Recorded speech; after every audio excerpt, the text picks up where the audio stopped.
छत्तीसगढ़ में धर्मांतरण का मुद्दा अभी का नहीं है। प्रदेश गठन से पहले भी धर्मांतरण का मुद्दा सियासत के केंद्र बिंदु पर रहा है। धर्मांतरण के मुद्दे को लेकर आरोप प्रत्यारोप का दौर भी लंबे समय से जारी है। कई बार धर्मांतरण के मामले दूरस्थ अंचलों में देखने को मिले हैं। इसी बीच सीएम विष्णुदेव साय का भी बयान सामने आया। सीएम विष्णुदेव साय ने कहा कि मिशनरियों का बोलबाला है, एजुकेशन और हेल्थ में वह हावी है। उसका दुष्प्रभाव ये हो रहा है कि इसकी आड़ में धर्मांतरण के मामले बढ़ रहे हैं। वहीं उप मुख्यमंत्री अरुण साफ ने कहा कि धर्मांतरण रोकने के लिए बीजेपी की सरकार हर वो उपाय करेगी जो धर्मांतरण को रोक सके।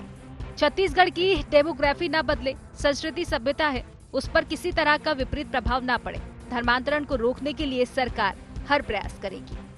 लेकिन वहाँ जो साधन विहीन बच्चे हैं, उनको अगर अच्छी शिक्षा दे पाएंगे तो आपकी आत्मा को ज्यादा संतुष्टि होगी। तो मेरा आग्रह होगा, सारे ट्रस्टी एक से एक बढ़कर हैं कि उनका निगाह उधर जाना चाहिए।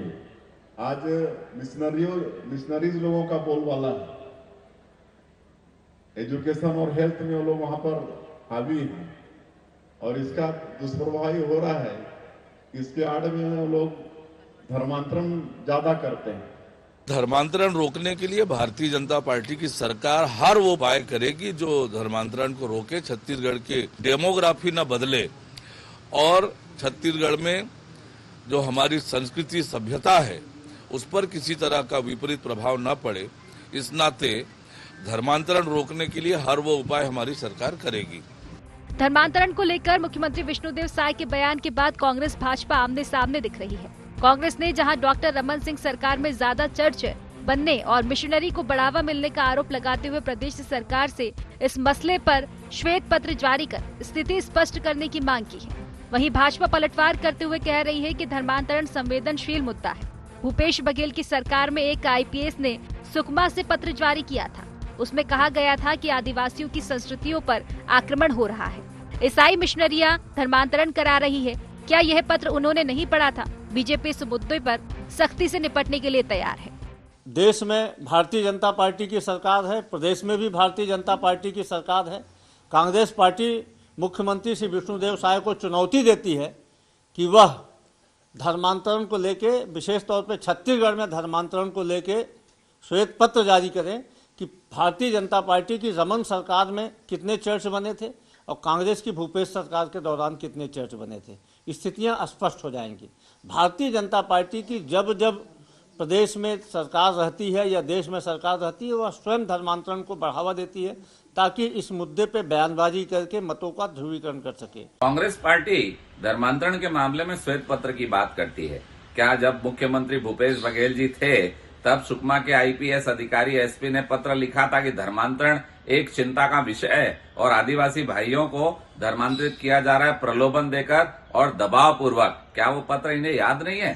भारतीय जनता पार्टी धर्मांतरण के मामले में सख्त है और निश्चित रूप से आदिवासी भाइयों की संस्कृति, छत्तीसगढ़ की संस्कृति को बचाने के लिए धर्मांतरण को हम सबको मिलकर रोकना होगा और मैं मानता हूं कि धर्मांतरण में सख्ती से काम करने की आवश्यकता है।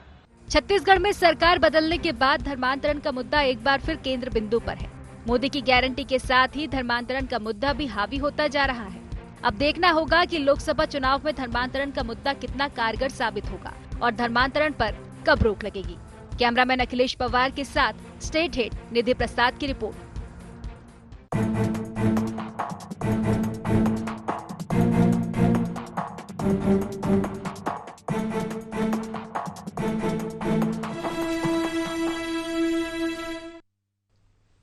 नमस्कार, बहुत स्वागत है आपका। गुहार छत्तीसगढ़ देख रहे हैं आप। मैं हूं आपके साथ प्रशिता शर्मा। धर्मांतरण कारण छत्तीसगढ़ में धर्मांतरण का विषय लगातार सियासत के केंद्र में रहा है। प्रदेश में धर्मांतरण के विषय को लेकर एक बार फिर सियासत तेज होती दिखाई दे रही है। एक तरफ जहां नया कानून बनाए जाने की बात सरकार कर रही है, सीएम विष्णुदेव साय ने धर्मांतरण पर दो टूक अपनी बात कह दी है, तो वहीं मिशनरी पर भी उन्होंने सवाल उठाए हैं। उन्होंने कहा है कि मिशनरियों का बोलबाला है, ये हमारे एजुकेशन और हेल्थ सिस्टम पर हावी है, जिसके बाद प्रदेश की सियासत में एक बार फिर बयानबाजी का दौर शुरू हो गया है। देखिए, छत्तीसगढ़ में धर्मांतरण का मुद्दा अभी का नहीं है। प्रदेश गठन से पहले भी धर्मांतरण का मुद्दा सियासत के केंद्र बिंदु पर रहा है। हाल ही में हुए विधानसभा चुनाव में भी हमने देखा था कि धर्मांतरण के मुद्दे को खूब बनाने की कोशिश की गई थी और छत्तीसगढ़ में और सुदूर क्षेत्रों की बात की जाए तो वहां पर ये हावी रहा है और इसी को लेकर सियासत भी लगातार देखने को मिल रही है। जहां एक तरफ बीजेपी ये कह रही है कि आपकी सरकार में सुकमा के आईपीएस ने पत्र लिखा था और इसे गंभीर मुद्दा बताया था, तब किसी ने क्यों संज्ञान नहीं लिया, अब इस पर सियासत क्यों की जा रही है, इसी पर चर्चा करेंगे। लेकिन उससे पहले गुहार के पॉइंट्स क्या है वो जान लेते हैं। धर्मांतरण पर क्यों खत्म नहीं हो रहा सियासी रण?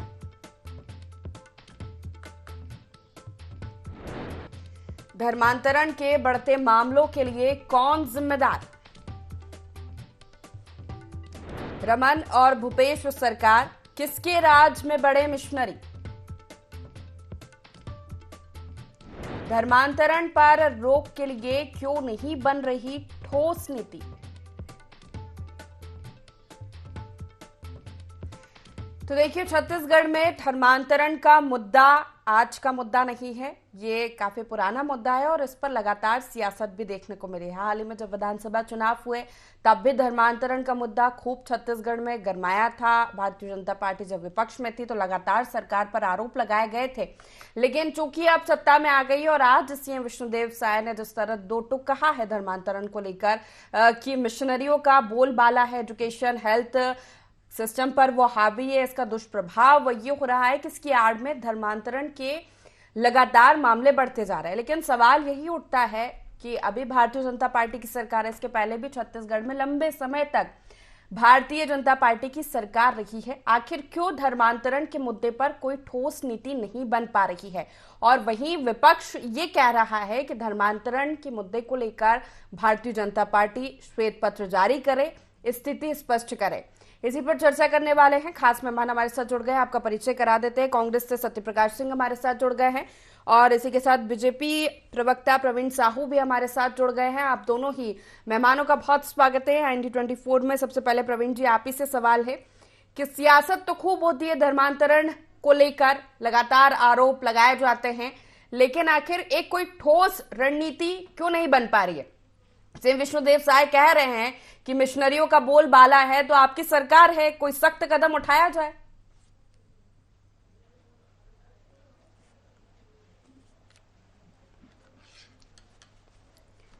प्रवीण जी, आवाज मिल पा रही है मेरी?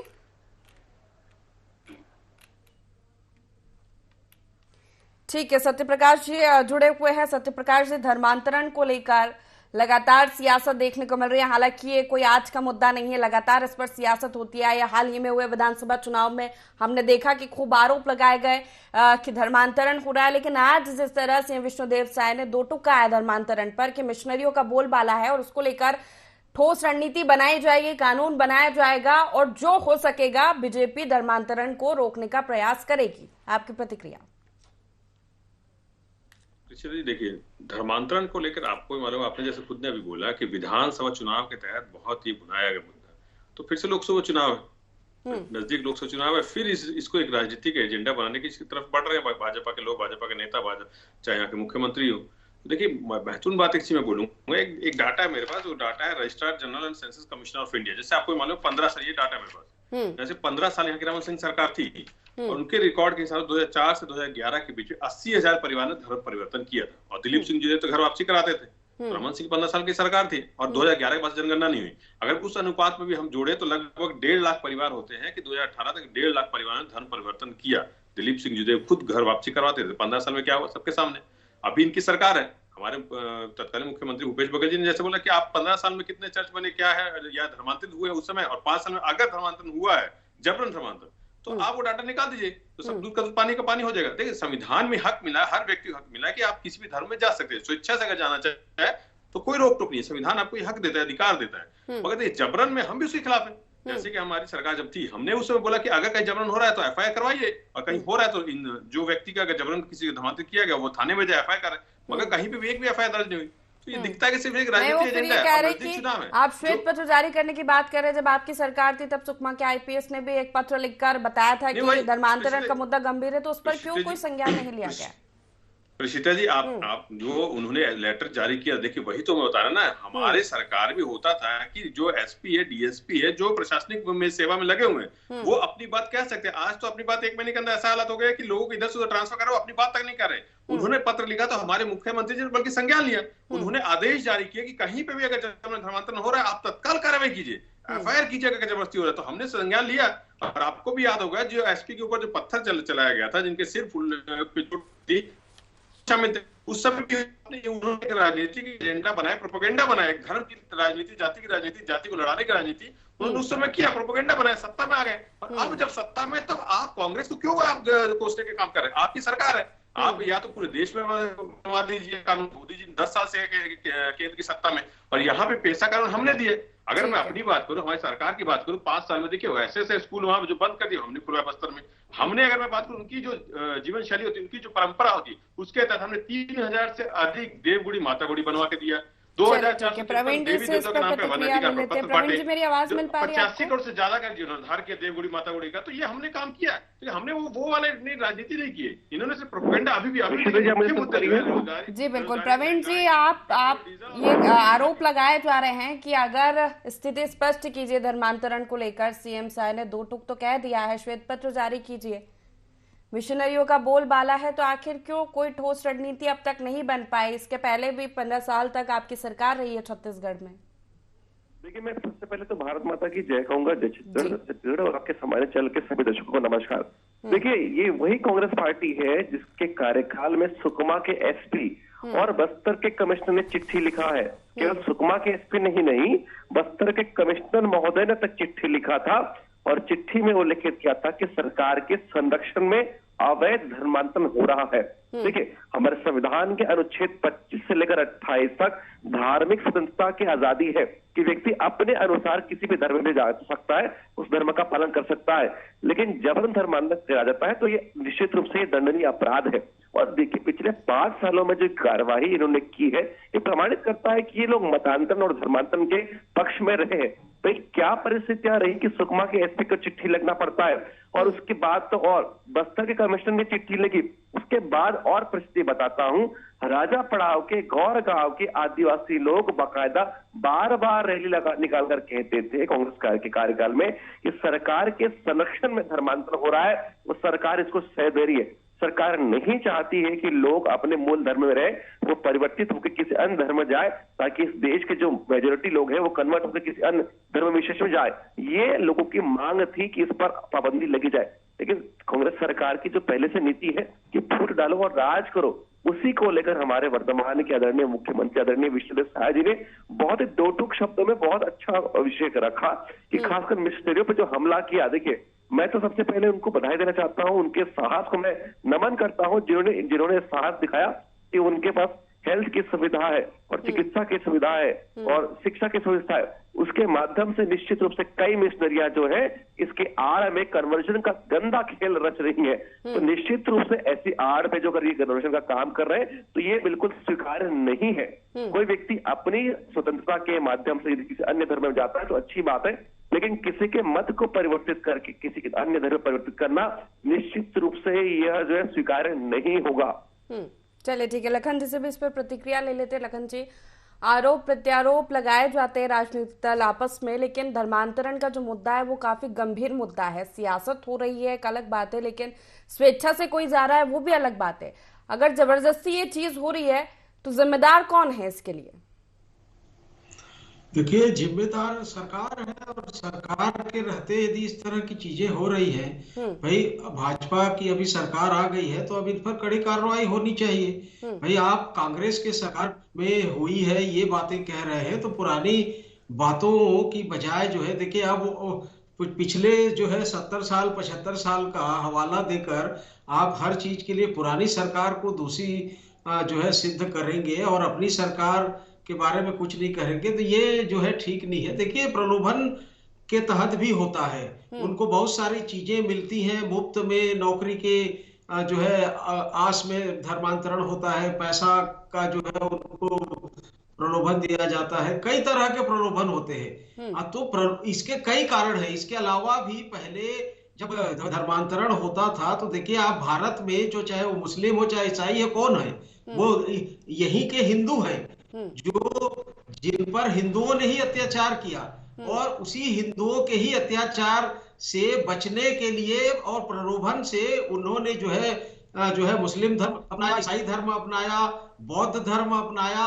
तो इसके कई सारे कारण होते हैं, लेकिन मुझे लगता है कि इस समय जो हो रहा है, अभी देखिए पिछले कुछ दिनों से जो है ये मामला एक बार फिर गर्म किया जा रहा है, और इसके पीछे सियासत है, लोकसभा चुनाव है, और एक कथावाचक आए हैं जो है रायपुर में, और वो जो है घर वापसी करवा रहे हैं। धर्मांतरण के मुद्दे को जिस तरह से सियासी रंग दिया जा रहा है और कहा जा रहा है कि कभी 200, कभी 400, कभी 500 लोग जो है घर वापसी कर रहे हैं, तो ये जो है टोटल जो है कुल मिलाकर जो है ये राजनीति है, सियासत है, और इसका मूल मकसद जो है लोकसभा चुनाव है। तो लोकसभा चुनाव के मद्देनजर किसी भी तरह से इस तरह के मुद्दों को जो है धर्म का मुद्दा, धर्मांतरण का मुद्दा, जाति का मुद्दा, इस तरह के मुलझों में जनता को जो है उलझा के रखा जाता है, और ये जो है दुर्भाग्यपूर्ण है और बहुत ही गलत है कि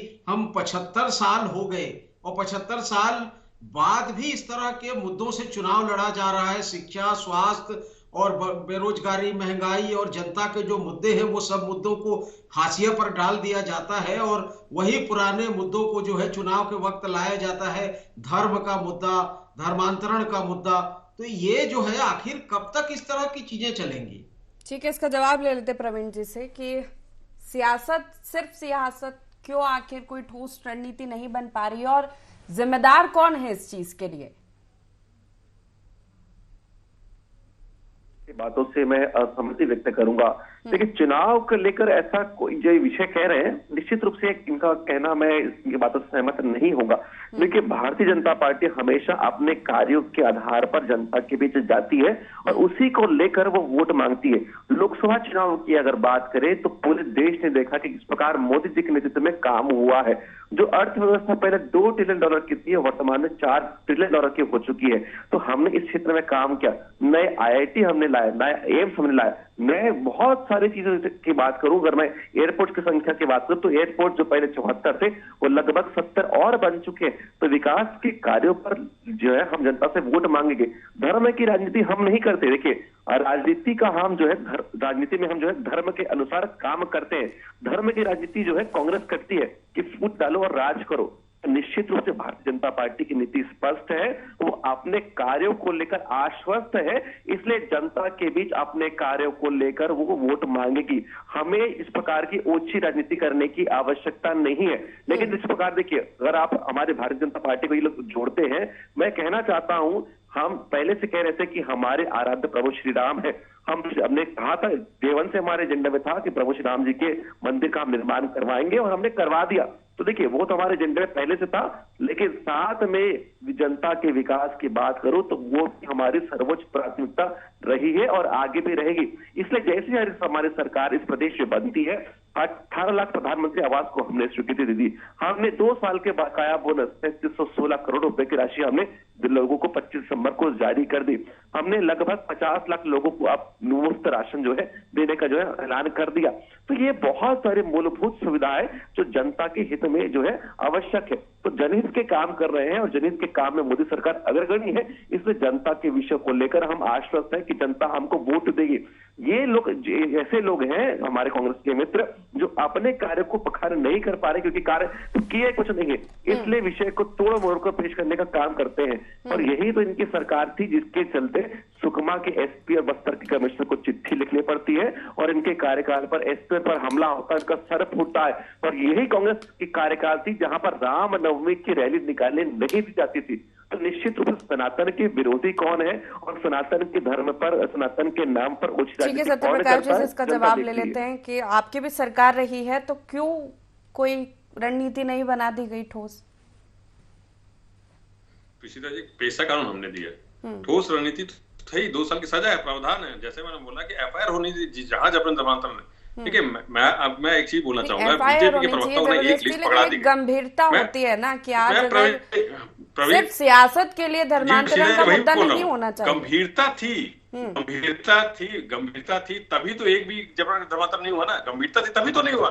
गंभीरता नहीं होती तो क्या चल रहा होता। देखिए एक चीज और मैं बोलूंगा, इनके धर्मांतरण में भी मैं एक बात बोलूंगा, कैसे दोहरा चरित्र है। दिलावर खान आयशा भी कौन है सब जानते हैं।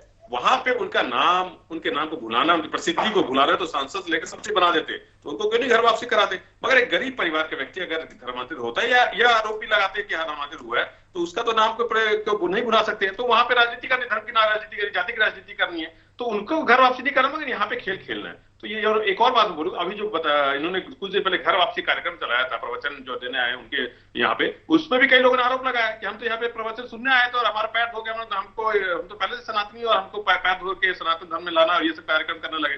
तो ये दिखता है कि इनका सिर्फ दोहरा चरित्र है। अरे इनके पूरे प्रवक्ताओं की दिक्कत ये है कि अपने मूल बातें, जैसे मैंने बोला 3100 का क्या हुआ उसकी बात नहीं करेंगे, इससे ध्यान भटकाना है। आपका महतारी बंधन क्या उससे ध्यान भटकाना है। सिलेंडर का क्या, मजदूर को जो आपने 10,000 देने की बात की उसके ध्यान भटकाना है। तेंदुपत्ता संग्रह आपने वृद्धि करके देने की बात की थी उससे ध्यान भटकाना है। मूल मुद्दे जो है ना, जैसे बेरोजगारी, महंगाई, अगर मैं देश की बात करूं, लोकसभा चुनाव भटकाने के लिए कार्यक्रम चल रहा है। अरे ये बात मोदी जी कर रहे हैं, ये वही मोदी जी 111 नंबर 100 इंडेक्स में है, 85% ज्यादा जनता की आधी आय हो गई है और 7 से ज्यादा कंपनियां, बड़ी बड़ी ऑटोमोबाइल कंपनियां इंडिया से बाहर जा चुकी है। तो यही मोदी जी है। आप बात क्या कर रहे हैं?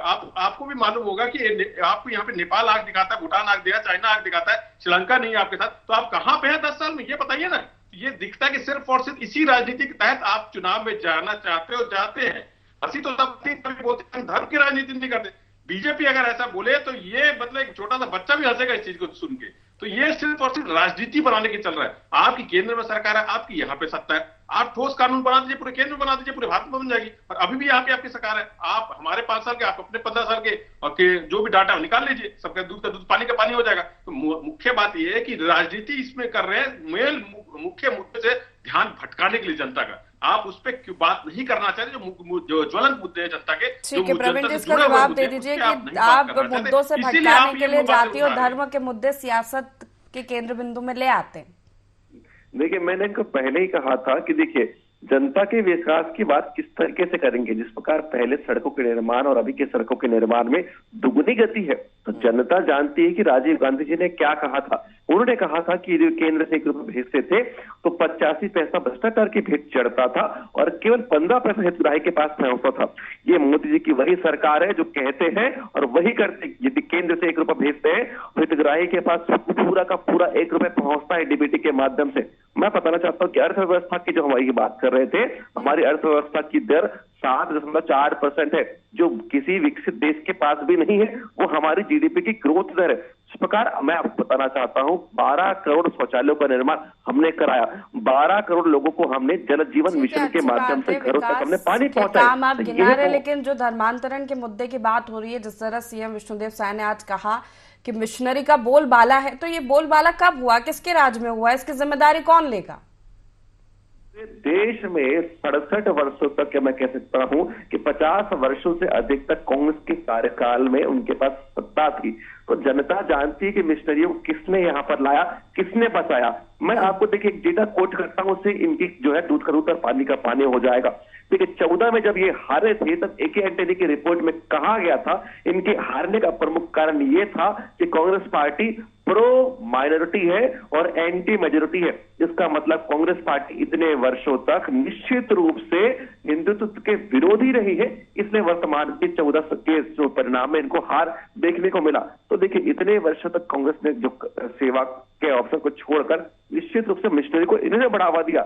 उनके कार्यकाल के चलते ही मिशनरी यहाँ फले फूले, और जो मिशनरी को हम लोग समझते थे कि यहाँ पर सेवा के नाते आ रहे हैं, वो सेवा के बहाने बहुत सारे मिशनरी प्रलोभन के नाते लोगों का मत परिवर्तन के और मत के बाद धर्म परिवर्तन करने का काम समय की कमी है। लखन जी से भी एक प्रतिक्रिया ले लेते। लखन जी, जरा विपक्ष श्वेत पत्र जारी करने की बात कर रहा है, धर्मांतरण के मुद्दे को लेकर स्थिति स्पष्ट करने की बात कर रहा है, तो सियासत में जिस तरह ये मुद्दा उठ रहा है, सरकार को करना चाहिए कि आखिर चल क्या रहा है?